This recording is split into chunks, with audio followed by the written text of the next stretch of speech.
வணக்கம் நண்பர்களே. நம்ம கையில 5 பைசா சேமிப்பு இல்ல. ஆனா மாசம் ஒரு ரூ. 50,000 சம்பாதிக்கணும்னு ஆசைப்பட்டு, ட்ரேடிங்குள்ள வர்றவங்க எல்லோருமே தங்களோட சொந்த காசை மொத்தமா இழந்துட்டு ரோட்ல நிக்கிறது தான் இன்னைக்கு ஒரு எதார்த்தமான உண்மை. இன்னும் சில பேரு என்கிட்ட காசு இருக்குப்பா. ஆனா இந்த பங்குச்சந்தைனாலே எனக்கு பயமா இருக்கு. நஷ்டமாயிட்டா என்ன பண்றது?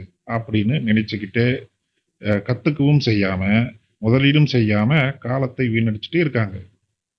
இந்த 2 ரகத்துல நீங்க எந்த ரகமா இருந்தாலும் சரி, கையில காசு இல்லாதவங்க எப்படி நஷ்டமே இல்லாம ட்ரேடிங் கத்துக்கிறது? மனசுல பயம் இருக்கிறவங்க அந்த பயத்தை எப்படி முதலீடா மாத்துறது? அப்படிங்கிற அக்யூரேட்டான அந்த தீர்வை தான் இந்த வீடியோவுல கடைசி நொடி வரைக்கும் நீங்க தெரிஞ்சுக்க போறீங்க.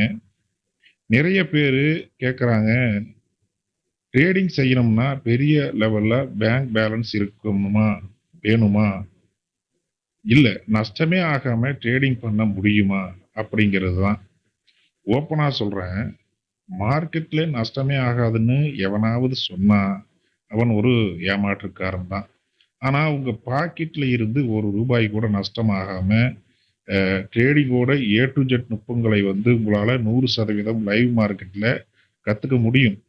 அது எப்படின்னு தெரியாம தான் பல பேரு தங்களோட உழைப்ப, காச கொண்டு மார்க்கெட்ல விட்டுட்டு, ஷேர் மார்க்கெட்டே ஒரு சூதாட்டம்ன்னு சாபம் விட்டுட்டு போறாங்க. நீங்க அந்த தப்ப நிச்சயமா பண்ணவே கூடாது. கையில சேமிப்பு இல்லாதப்போ, நாம ஏன் ட்ரேடிங்குள்ள கால் வைக்கக் கூடாது தெரியுமா? ட்ரேடிங்ல எல்லோரும் தோக்குறதுக்கு காரணம் அவங்களோட ஸ்ட்ராட்டஜி தப்பு கிடையாது. அவங்களுடைய வறுமை, அவசரமும் தான். இப்போ உங்க அக்கவுண்ட்ல வெறும் ரூ. 10,000 தான் இருக்கு. அந்த பணத்தை வச்சு தான் நீங்க அடுத்த மாசம் வீட்டு வாடகை கட்டணும். இல்லாட்டி பைக் இஎம்ஐ கட்டணும்னு ஒரு சூழ்நிலை இருக்குன்னு வச்சுப்போம். அந்த அவசரப்பட்ட பணத்தை எடுத்துட்டு நீங்க இந்த ஷேர் மார்க்கெட்ல போட்டு ஒரு ட்ரேடு எடுக்குறீங்க. நீங்க ட்ரேடு எடுத்த அடுத்த 2வது நிமிஷம் அந்த ஷேரோட விலை லேசா இறங்கி ஒரு ரூ. 400 நஷ்டத்தை காட்டுது. இப்போ உங்க மனநிலை எப்படி இருக்கும்? உங்க உடம்பு நடுக்கம் எடுக்கும் ஆரம்பிக்கும் இல்லையா? வேர்க்கும், தலை வலிக்கும். ஏன்? அப்படின்னு ஒரு சந்தேகம் வரும். ஐயோ! இந்த ரூ. 400 லாஸ் ஆனா நான் வீட்டு வாடகைக்கு என்ன பண்ணுவேன்? அப்படிங்கிற பயம் உங்க புத்தியை மறைச்சிரும். இதனால நீங்க என்ன பண்ணுவீங்கன்னா, மார்க்கெட் இன்னும் கொஞ்ச நேரத்துல மேல ஏறும்னு தெரிஞ்சாலும், அந்த பயத்துல ரூ. 400 நஷ்டத்தோட அவசர அவசரமா வெளிய வந்துருவீங்க. நீங்க வெளிய வந்த அடுத்த 5வது நிமிஷம், அந்த ஷேர் நீங்க நினைச்சதை விட டபுள் மடங்கு மேல ஏறி நிக்கும். இதையே கொஞ்சம் மாத்தி யோசிச்சு பாருங்க. உங்ககிட்ட வீட்டு செலவுக்கு தனியா காசு இருக்கு. அவசர தேவைக்குன்னு பேங்க்ல ஒரு ரூ. 50,000 ஏதோ சொச்சம் இருக்குதுன்னு வையுங்க. இதெல்லாம் போக நீங்க கத்துக்கிறதுக்காகவே ஒரு ரூ. 2,000 ஒதுக்கி வச்சிருந்தீங்கன்னா, அந்த ரூ. 2,000 முழுசா நஷ்டம் அடைந்தாலும் உங்க வாழ்க்கையில எந்த பாதிப்புமே இல்லைங்கிற மனநிலையோட நீங்க மார்க்கெட்ல உட்காரும்போது, உங்க மனசு எவ்வளவு அமைதியா இருக்கும்? இந்த ரூ. 400 நஷ்டத்தை காட்டும்போது உங்க ஹார்ட் பீட் எப்படி இருக்குது? பரவாயில்ல. லாஸ் ஆனா பார்த்துக்கலாம். நம்ம பிளான் படி வெயிட் பண்ணுவோம் அப்படின்னு உங்களால நிதானமா முடிவெடுக்க முடியும். அதனால தான் சொல்றேன். சேமிப்பு இல்லாதவன் நிச்சயமா ட்ரேடிங்குள்ள வர்றது ஒரு எப்படி சொல்றது? தற்கொலைக்கு சமம்ன்னே வச்சுக்கலாம். இப்போ என்கிட்ட இப்போதைக்கு பெருசா சேமிப்பு இல்ல. ஆனா எனக்கு ட்ரேடிங் கத்துக்கணும்னு வெறி இருக்கு. நான் என்ன பண்றது? அப்படின்னு கேட்கிறவங்கலாம், நீங்க கேட்ட அந்த அ மார்க்கெட்ல ஒரு அற்புதமான வழி இருக்கு. அதுக்கு பேர் தான் இந்த பேப்பர் ட்ரேடிங். இது நெறைய வீடியோக்கள்ல பார்த்திருப்பீங்க. வெர்ச்சுவல் ட்ரேடிங்ன்னு சொல்லுவாங்க. இப்போ இன்னைக்கு இருக்கிற எத்தனையோ மொபைல் ஆப்புகள்லயும், வெப்சைட்டுகள்லயும் உங்களுக்கு ரூபாய் கூட நிஜ காசு தேவையில்ல. அவிங்களே உங்களுக்கு ஒரு 5,00,000 ரூபாயோ, 10,00,000 ரூபாயோ ஒ குடுக்க மாட்டாங்க. அது டெமோ காசு தான் இருக்கும். அதை நீங்க எடுத்தெல்லாம் பயன்படுத்த முடியாது. அப்படி தரும்போது அது நிஜ காசு கிடையாது. ஜஸ்ட் ஒரு நம்பர் மட்டும் தான். ஆனா மார்க்கெட்ல ஓடுற விலை நிஜமானது. லைவ் மார்க்கெட்ல ஒரு ஷேர் ஏறுறதும், இறங்குறதும் அப்படியே நிஜமா நடக்கும். நீங்க அந்த டெமோ காச வச்சு லைவ் மார்க்கெட்ல ஒரு ஷேரை வாங்கி விற்கும் பழகிக்கலாம். இதை நீங்க எப்படி செய்யணும்னா, ஒரு டைரி எடுத்துக்கோங்க. காலையில 9:15க்கு ஓப்பன் ஆகுது மார்க்கெட். அப்படி ஆன உடனே வாட்ச் பண்ணுங்க. இப்போ ஒரு கம்பெனியோட ஷேர் ரூ. 150க்கு ஓடிட்டு இருக்கு. நீங்க உங்க நாலேட்ஜ வச்சு இந்த ஷேர் இன்னைக்கு ரூ. 160 வரைக்கும் போகும்னு கணிக்கிறீங்க. உடனே உங்க டைரியில எழுதுங்க. இன்று காலை 9:30 மணிக்கு இந்த கம்பெனி ஷேரை ரூ. 150க்கு அதாவது ஒரு 50 குவான்டிட்டி, 100 குவான்டிட்டி வாங்குறேன் அப்படின்னு எழுதிக்கோங்க. மதியம் 2 மணிக்கு வந்து நீங்க பார்க்குறீங்க. அந்த ஷேர் ரூ. 158க்கு வந்து நிக்குது. இப்போ உங்க கணக்குப்படி ஒரு ஷேருக்கு ரூ. 8 லாபம். அப்போ 100 ஷேருக்கு ரூ. 800 லாபம். இதையும் நீங்க டைரியில எழுதிக்கங்க. ஒரு வேளை மார்க்கெட் சரிஞ்சு ரூ. 145க்கு போயிருந்தா ரூ. 500 நஷ்டம்னு எழுதுங்க. நஷ்டமோ, லாபமோ எழுதி வைங்க.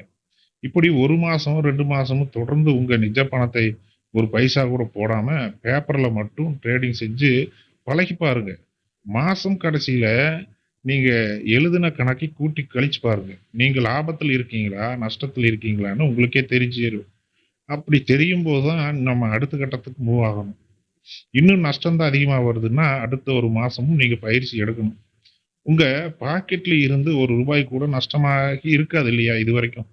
ஆனா நிஜ மார்க்கெட்ல எப்படி ட்ரேடு பண்ணணும்ங்கிற ஒட்டுமொத்த அனுபவம் உங்க கைக்கு எ ஓரளவுக்கு வந்துரும். காசு இல்லைன்னா கவலைப்படுறத நிறுத்திட்டு, நாளையில இருந்து இந்த பேப்பர் ட்ரேடிங்க வந்து நீங்க ஸ்டார்ட் பண்ணுங்க. இந்த நொடியிலிருந்தே ஸ்டார்ட் பண்ணலாம். அடுத்தா வந்து காசு இருந்தும் பயப்படுறவங்க கதைக்கு வருவோம் நாம. தம்பி பேங்க்ல காசு இருக்கு. ஆனா ஷேர் மார்க்கெட்ல அப்படின்னு சொன்னாலே பயமா இருக்குன்னு சொல்றீங்களே. உங்க பயத்துக்கு ஒரே ஒரு காரணம் தான் இருக்கு. அது அரைகுறை அறிவு. ஒரு ஆழம் தெரியாத குளத்துல குதிச்சா யாருக்குமே பயம் வரத்தான் செய்யும். ஆனா அந்த குளத்தோட ஆழம் வெறும் 3 அடிதான்னு உங்களுக்கு தெளிவா தெரிஞ்சா நீங்க பயம் இல்லாம குதிப்பீங்க. அதே தான் மார்க்கெட்டும். உங்க பயத்தை போக்க 2 வழிகள் தான் இருக்கு. முதலாவது வழி வந்து ரிஸ்க் மேனேஜ்மென்ட். பங்குச் சந்தையில நீங்க எவ்வளவு சம்பாதிக்குங்கிறத விட மார்க்கெட் தான் முடிவு பண்ணும். ஆனா நீங்க எவ்வளவு இழக்கணும்ங்கிறத நீங்க மட்டும் தான் முடிவு பண்ண முடியும். உங்ககிட்ட ஒரு ரூ. 10,000 இருக்கு உதாரணத்துக்காக. நீங்க ஒரு ட்ரேட் எடுக்குறீங்க. அந்த ட்ரேட் எடுக்கிறதுக்கு முன்னாடியே நீங்க ஒரு சபதம் எடுக்கணும். இந்த ட்ரேட்ல எனக்கு லாபம் வந்தா எவ்வளவு வேணா வரட்டும். ஆனா நஷ்டம் வந்தா ரூ. 100க்கு மேல ஒரு பைசா கூட நான் நஷ்டமடைய மாட்டேன். அப்படின்னு நீங்க ஒரு ஃபிக்ஸ் பண்ணிக்கணும். இதுக்கு பேரு தான் ஸ்டாப் லாஸ். எப்போ உங்க நஷ்டத்தை ரூ. 100 நீங்க சுருக்கிட்டீங்களோ, அப்போ உங்க மனசுல இருக்கிற பயம் 90% வந்து குறைஞ்சிரும். ஏன்னா உங்களுக்கு நல்லா தெரியும். மேக்ஸிமம் போனா ரூ. 100 தான் போகும்ங்கிறது உங்களுக்கு நல்லா தெரியும். நீங்க ஸ்டாப் லாஸ் வச்சிருப்பீங்க. ரூ. 100 போறதுனால உங்க வாழ்க்கையோ, உங்க குடும்பமோ அழிஞ்சு போறதே இல்ல அப்படிங்கிறது தெரிஞ்சுக்கங்க. அது லாஸ் வரத்தான் செய்யும். அதையெல்லாம் தாண்டி தான் நம்ம ட்ரேடிங் கத்துக்கவும் முடியும். இப்போ 2வது வழிய பார்ப்போம். மிகச்சிறந்த ஒரு யுக்தி. இதே சிறிய தொகையில ஆரம்பிங்க. எடுத்த உடனே லட்சக்கணக்குல கொண்டு வராதீங்க. ஜஸ்ட் ஒரு ரூ. 500 அல்லது ரூ. 1000 அதிகபட்சம் 2500, 5000 வரை அப்படிங்கிறத மட்டும் உங்க டிமேட் அக்கவுண்ட்ல வந்து போடுங்க. ஒரு குவான்டிட்டி ஒரே ஒரு ஷேரை மட்டும் வாங்கி வித்து பழகுங்க. ஒரு ஷேர் வாங்கும்போது உங்களுக்கு நஷ்டம் வந்தா ரூ. 5 ரூ. 10 தான் வரும். அந்த ரூ. 10 நஷ்டத்தை உங்க மனசு தாங்கிக்காதுன்னு டெஸ்ட் பண்ணுங்க. அந்த பணத்த வந்து போகிறது இல்லையா? அது போறத வந்து மனசு தாங்குதான்னு நீங்க பார்த்துக்குங்க. அப்படி சின்ன தொகையில பழகும்போது உங்க பயம் கொஞ்சம் கொஞ்சமா மறைஞ்சு ஒரு மிகப்பெரிய நம்பிக்கையா மாறும். இது வந்து சாதாரணம் தான் அப்படின்னு. ஏன்னா, ஒரு தடவ போகும் ரூ. 5 10 தடவ மறுபடியும் ரூ. 10 வரும். மறுபடியும் ரூ. 5 போகும், ரூ. 20 வரும். 20 தடவ ரூ. 20 போகும், ரூ. 10 வரும். இதுபோல மாறி மாறி வரும்போது இது இயல்புதான்னு நீங்க தெரிஞ்சுக்குவீங்க. அதனால இந்த வீடியோவோட எண்டு என்னன்னா, கையில காசு இல்லாதவங்க நிஜ பணத்தை தொடவே கூடாது. ஒன்லி பேப்பர் ட்ரேடிங் மட்டும் தான் பண்ணணும். முதலீடு செய்ய பயப்படுறவங்க வந்து நாலேட்ஜை வளர்த்துக்கிட்டு மிகச்சிறிய தொகையில ஒரு ஷேர் வச்சு ஆரம்பிங்க. புரிஞ்சுதுங்களா? இதை விட்டுட்டு எந்த ஒரு திட்டமும் இல்லாம எவனோ ஒருத்தன் டெலிகிராம்லயோ, யூடியூப்லயோ டிப்ஸ் தரான்னு நம்பி உங்க பணத்த வந்து போட்டீங்கன்னா, அதுக்கப்புறம் உங்களை யாராலயும் காப்பாத்த முடியாது. உங்க பணம் போறது போறது தான். இப்போ உங்களுக்கான வேலை என்னன்னா, நீங்க இதுவரைக்கும் பேப்பர் ட்ரேடிங் செஞ்சு பார்த்துருக்கீங்களா? இல்லையா? தெரியல. நீங்க ஒரு தடவ உங்களை நீங்களே தற்சோதனை பண்ணி பாருங்க. உங்களுக்கு இந்த ஸ்டாப் லாஸ் அப்படிங்கிற விஷயத்தை பத்தி தெளிவா தெரியுமா? தெரியாதா? அப்படிங்கிறதே எந்தவித தயக்கமும் இல்லாம கீழ கமெண்ட்ல பண்ணுங்க. சொல்லுங்க. நம்மோட அடுத்த வீடியோவுல இன்னும் ஒரு படி மேல போய் அசலான ட்ரேடிங்னா என்ன? அதுல என்னென்ன வகைகள் இருக்கு? இன்ட்ராடே மற்றும் இந்த டெலிவரி, ஸ்விங் ட்ரேடிங் இதுல புதுசா வர்றவங்களுக்கு எது செட் ஆகும்? அப்படிங்கிறத ரொம்ப நாம டீப்பா பார்த்துரலாம். இந்த கன்டென்ட் வந்து உங்களுக்கு பிடிச்சிருக்குதா? பயனுள்ளதா இருந்தா, இன்னைக்கு வந்து இந்த வீடியோவ ஷேர் பண்ணுங்க. நம்முடைய சேனல வந்து சப்ஸ்கிரைப் பண்ணி வச்சுக்கோங்க. அடுத்த வீடியோல நாம சந்திக்கலாம். நன்றி நண்பர்களே!